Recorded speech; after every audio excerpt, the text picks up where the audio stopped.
டின்னருக்கு டோஃபு மசாலா தான் பண்ண போகிறோம். இதுக்கு தேவையான மசாலாவை நம்ம அரைச்சிக்கலாம். 3 காஷ்மீர் சில்லி, அரை ஸ்பூன் மிளகு, அரை ஸ்பூன் தனியா, அரை ஸ்பூன் சீரகம், அரை ஸ்பூன் சோம்பு போட்டுட்டு இதை நல்லா ஃப்ரை பண்ணிக்கலாம். அப்போ தான் பவுட்ரு பண்ணுறதுக்கு ஈஸியாக இருக்கும். அப்படியே கடாயில் போட்டு நல்லா எண்ணெய் ஊற்றாமல் ஃப்ரை பண்ணிக்கலாம்.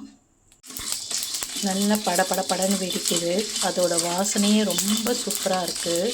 அந்த சோம்பு, சீரகம், மிளகு, காய்ச்ச மிளகா எல்லாமே இதை நம்ம இப்போ ஃப்ரை பண்ணி நம்ம இடிக்கும்போது கொஞ்சம் நல்லா ஃபைன் பவுடராக நம்மளுக்கு கிடச்சிருவாங்க. அதனால தான் நம்ம ஃப்ரை பண்ணிக்கிறோம்.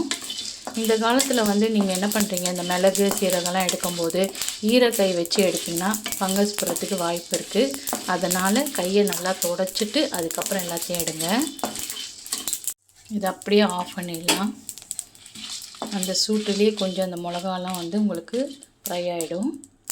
மிளகாவை போட்டு நல்லா இடிச்சிக்கலாம். ஃபஸ்ட்டு இதுக்குள்ளேயும் நம்ம அந்த உரலில் சேர்த்துடலாம். உரல்லேருந்து பொடி எடுத்தாச்சு. நல்லா கமன்னு மூக்கில் ஏறி தும்பல் வருது. சூப்பராக இருக்குது பொடி. வாங்க எப்படி செய்யலாம் போய் பார்க்கலாம். நம்ம நெய்யில் தான் செய்ய போகிறோம். 3 ஸ்பூன் நெய் ஊற்றிக்கலாம். நல்லா காஞ்ச உடனே பொடியாக கட் பண்ண ஒரு 3 வெங்காயத்தை போட்டுக்கலாம்.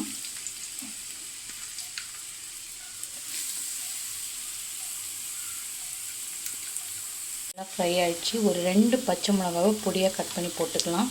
அதோட சீடெல்லாம் எடுத்துகிட்டு நல்லா பொடியாக கட் பண்ணி போட்டுக்கலாம். அதையுமே நல்லா ஃப்ரை பண்ணிக்கலாம். கட் பண்ண 2 தக்காளியை சேர்த்துக்கலாம். மிளகாத்தூள், தேவையான அளவு உப்பு, அரை ஸ்பூன் தனியாத்தூள், அரை ஸ்பூன் கரம் மசாலா. இவங்க 4 பேரையும் இவங்க மேலே போட்டுடலாம்.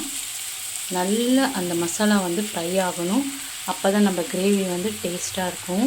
சீரகம், காஞ்ச மிளகா, தனியா இதெல்லாம் நம்ம பொடி பண்ணோம் இல்லையா, வறுத்து பொடி பண்ணோம் இல்லையா, அவங்கள கொஞ்சம் போட்டுக்கலாம். கொஞ்சம் நம்ம எடுத்து வச்சுக்கலாம். என்ன பண்ணலான்றது சொல்கிறேன். கொஞ்சம் மட்டும் போட்டுட்டு கொஞ்சம் எடுத்து வச்சுக்கலாம். தக்காளி நல்லா குழஞ்ச உடனே 1 கிளாஸ் தண்ணி ஊற்றிட்டு 10 நிமிஷம் உங்களை கொதிக்க விடலாம். டோஃபு பன்னீர் போலேயே இருக்கும். இதை நம்ம குட்டி பீஸாக நம்ம கட் பண்ணிக்கலாம். கட் பண்ணிவிட்டு பன்னீர் மாதிரியே தான் இருப்பாங்க. கட் பண்ணிக்கலாம். சோயாவில் பண்ணுறது இது. பன்னீர் பாலில் பண்ணுறது, இது சோயாவில் பால் எடுத்து பண்ணுறது. சரிங்களா? சூப்பர் மார்க்கெட்லலாம் கிடைக்கும். நான் டிமார்ட்டில் தான் வாங்கினேன். எடுத்துகிட்டு அதில் நெய் ஊற்றிக்கலாம். கட் பண்ண டோஃபு அதுக்கு மேலே வச்சுக்கலாம். இது போல் கட் பண்ண டோஃபு வச்சுக்கலாம். தக்காளியும் இது அளவுக்கு நம்ம கட் பண்ணியிருக்கோம். இவங்களையும் அதில் போட்டுக்கலாம். வெங்காயத்தையும் நம்ம கொஞ்சம் பெருசாக கட் பண்ணியிருக்கோம். அதே மாதிரி ரெட் கலர் குடமிளகாவையும் பெருசாக கட் பண்ணியிருக்கோம். இன்னும் எடுத்து வச்சுருந்தாலே அந்த மசாலாவை போட்டுக்கலாம். இஞ்சி பூண்டு பேஸ்ட்டு போட்டுக்கலாம். போட்டுட்டு ஒரு 10 நிமிஷம் நல்லா ஃப்ரை பண்ணிக்கலாம். திருப்பி போட்டு நம்ம ஃப்ரை பண்ணிக்கலாம். ரொம்ப குக்காகணும்னு இல்லை, கொஞ்சம் நரன்னு இருந்தால் கூட அது பார்க்க ரொம்ப டேஸ்ட்டாக இருக்கும். தக்காளி எது குடமிளகா எதுன்னு தெரிய மாட்டேங்குது. எனக்கு க்ரீன் கேப்சிகம் கிடைக்காதனால நான் ரெட் யூஸ் பண்ணியிருக்கேன். அப்படியே பரட்டி ஒரு 10 நிமிஷம் நல்லா வேக வச்சுக்கலாம். இவங்க மேலே அந்த கிரேவி பக்கத்துலேயே கொதிச்சிட்ருக்குல்ல, அந்த கிரேவியை எடுத்து இவங்க மேலே அப்படியே கொட்டிடலாம். அவ்வளோதான், எடுத்துக்கலாம். கிரேவியை அது மேலே கொட்டியாச்சு. இப்போ இதை கலந்து கொடுத்துக்கலாம்.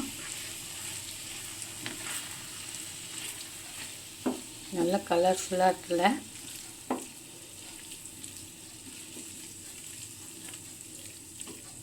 அவ்வளோதான், ரெடி ஆயிடுச்சு. இவங்க மேலே ஸ்ப்ரிங் ஆனியனை தூவிடலாம். சப்பாத்திக்கு சூப்பரான ஒரு டோஃபு கிரேவி ரெடி ஆயிடுச்சு. ஐஸ்கிரீம் கொஞ்சம் ஊற்றிக்கலாம்.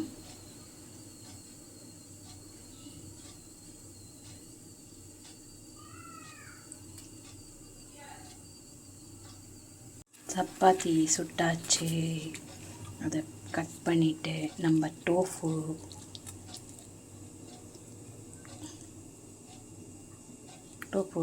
கொஞ்சம் சேர்த்துக்கலாம். பன்னீர் மாதிரி சாஃப்டாக இல்லை, கொஞ்சமாக ரஃப்பாக இருக்குது. அப்படி ஒரு ரோல் பண்ணி பைட் பண்ணி பார்க்கலாமா?